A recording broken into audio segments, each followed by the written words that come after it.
क्या आप एक ऐसी फंड की तलाश कर रहे हैं जो सिर्फ इंडिया में नहीं बल्कि गूगल, माइक्रोसॉफ्ट और अमेजॉन जैसी ग्लोबल कंपनीज में इन्वेस्ट करती है। आज हम बात करने वाले हैं इंडिया के सबसे फेवरेट म्यूचुअल फंड के बारे में, पराग पारिक फ्लेक्सी कैप फंड।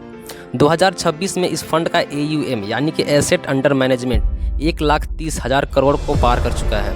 लेकिन इतना बड़ा साइज होने के बावजूद क्या यह फंड पहले जैसा रिटर्न दे पाएगा? आज के इस वीडियो में हम इसका एक ऑनेस्ट रिव्यू करेंगे। चलिए शुरुआत करते हैं।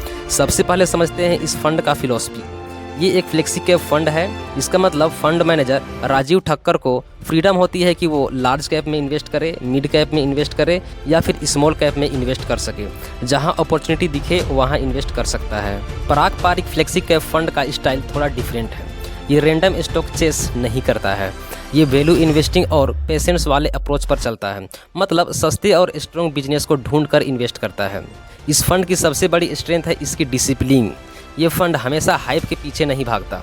ये क्वालिटी बिजनेस, वैल्यूएशन और लॉन्ग टर्म थिंकिंग पर फोकस करता है। दूसरी बात, इस फंड का साइज बहुत बड़ा हो चुका है। मतलब लोगों का ट्रस्ट इस फंड पर बहुत है। और जब कोई फंड इतना पॉपुलर हो जाता है तो उसका प्रोसेस भी मार्केट में काफ़ी रिस्पेक्टेड माना जाता है। और तीसरी बात, इसमें थोड़ा ग्लोबल एक्सपोजर भी मिलता है। मतलब सिर्फ इंडिया के स्टॉक्स पर डिपेंड नहीं करता है। ये डाइवर्सिफाइड के पॉइंट ऑफ व्यू से अच्छी बात है। इस फंड का लगभग 15 to 18% पैसा फॉरेन स्टॉक में होता है। इस फंड के AMC के प्रमोटर्स और एम्प्लॉय का खुद का पैसा भी इसी फंड में लगा है, जो हमें एक भरोसा देता है। अप्रैल 2026 के डाटा के मुताबिक इनके पोर्टफोलियो का ब्रेकडाउन कुछ इस तरह है कि इक्विटी में 80% है। इंटरेस्टिंग बात यह है कि ये फंड अभी भी 18% कैश लेकर बैठा है। इसका मतलब फंड मैनेजर को लगता है कि मार्केट में थोड़ा करेक्शन आ सकता है और वो अच्छे मौके का इंतजार कर रहे हैं। और बाकी के पैसा डेट में है। टॉप इंडियन स्टॉक्स होल्डिंग्स की बात करें तो सबसे पहला नाम आता है HDFC बैंक। इनका सबसे बड़ा होल्डिंग्स है बैंकिंग सेक्टर में। स्टेबिलिटी के लिए ये इस पर ट्रस्ट करते हैं, जिसमें 7.73% है। और दूसरा है ITC लिमिटेड। सीक्रेट और FMCG बिजनेस की स्ट्रॉन्ग कैश फ्लो की वजह से ये इनका फेवरेट है, जिसमें 5.04% है। और तीसरा है ICICI bank. Private banking space में ग्रोथ के लिए है, जिसमें 5.07% है। और फोर्थ है Bajaj holdings and investment. Value investing का एक परफेक्ट एग्जांपल है, जिसमें 4.85% है। और फिफ्थ है power grid corporation. Stable dividend और यूटिलिटी बिजनेस के लिए है, जिसमें 6.92% है। अब आते हैं सबसे इम्पोर्टेंट पार्ट पर, रिटर्न। इस फंड ने पिछले एक साल में 7.8% का रिटर्न दिया है, जिसका बेंचमार्क है 9.8%। 3 साल में 18.6% का रिटर्न दिया है। 5 साल में 16.7% का रिटर्न दिया है। और 10 साल में 18.3% का रिटर्न दिया है। और ये फंड जब से लॉन्च हुआ है तब से अभी तक 19.5% का रिटर्न दिया है, जिसका बेंचमार्क है 15.2%। अगर आप पिछले 10 सालों का ट्रैक रिकॉर्ड देखें तो इसने अपने बेंचमार्क निफ्टी 500 TRI को बीट किया है।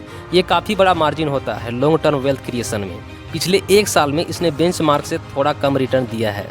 इसका बड़ा कारण ये है कि ये फंड वैल्यू इन्वेस्टिंग करता है और मार्केट जब बहुत तेजी ऊपर जाता है तब ये थोड़ा स्लो चलता है। अब बात करते हैं कि पैसा कितना बढ़ा। अगर आप एक साल पहले 1 लाख रुपए इस फंड में इन्वेस्ट किए होते तो आज वो वैल्यू 1,05,000 बन गया होता। अगर आप 3 साल पहले इन्वेस्ट किए होते 1 लाख तो आज 1,63,000 बन गया होता। और 5 साल पहले इन्वेस्ट किए होते तो 2,12,000 बन गया होता।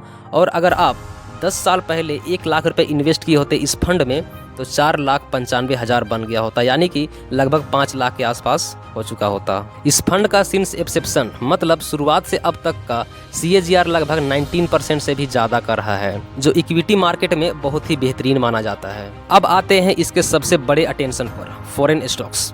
पिछले कुछ सालों से सेबी ने इंटरनेशनल इन्वेस्टमेंट पर लिमिट लगाई है। इसी वजह से ये फंड अब नए पैसों से फॉरेन स्टॉक्स नहीं खरीद पा रहे हैं।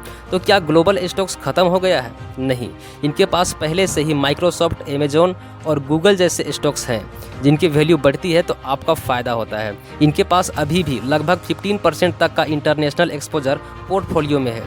ये आपको करेंसी डाइवर्सिफिकेशन देता है। तो दोस्तों, हर सिक्के के 2 अलग अलग पहलू होते हैं। 2026 में इस फंड के पास 2 बड़े चैलेंज हैं, जिसमें से पहला है साइज इशू।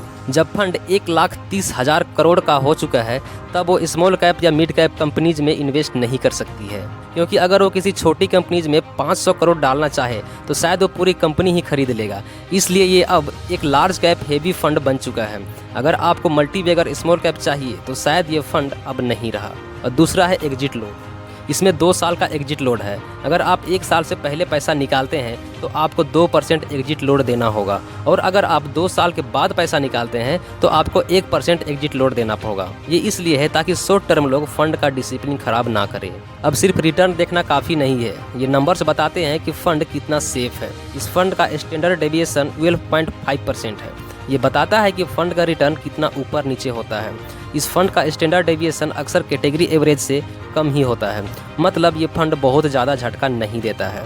शार्प रेशियो है 1.2%। ये सबसे इम्पोर्टेंट नंबर है। ये बताता है कि ये फंड जो एक्स्ट्रा रिस्क लिया है उसके बदले कितना एक्स्ट्रा रिटर्न दिया है।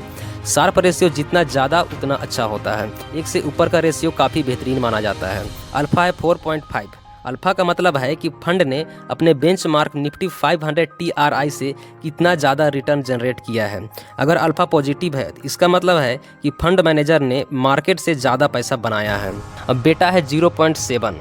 बेटा बताता है कि मार्केट के मुकाबले फंड कितना तेज़ी से हिलता है। अगर बेटा 1 से कम है, जैसे कि इस फंड का है 0.7, तो इसका मतलब है कि अगर मार्केट 10% गिरेगा तो शायद ये फंड सिर्फ 7 से 8% ही गिरेगा। तो दोस्तों, PPFAS उन लोगों के लिए नहीं है जो रातों रात अमीर बनना चाहते हैं, बल्कि उनके लिए है जो 5 से 10 सालों में वेल्थ क्रिएट करना चाहते हैं।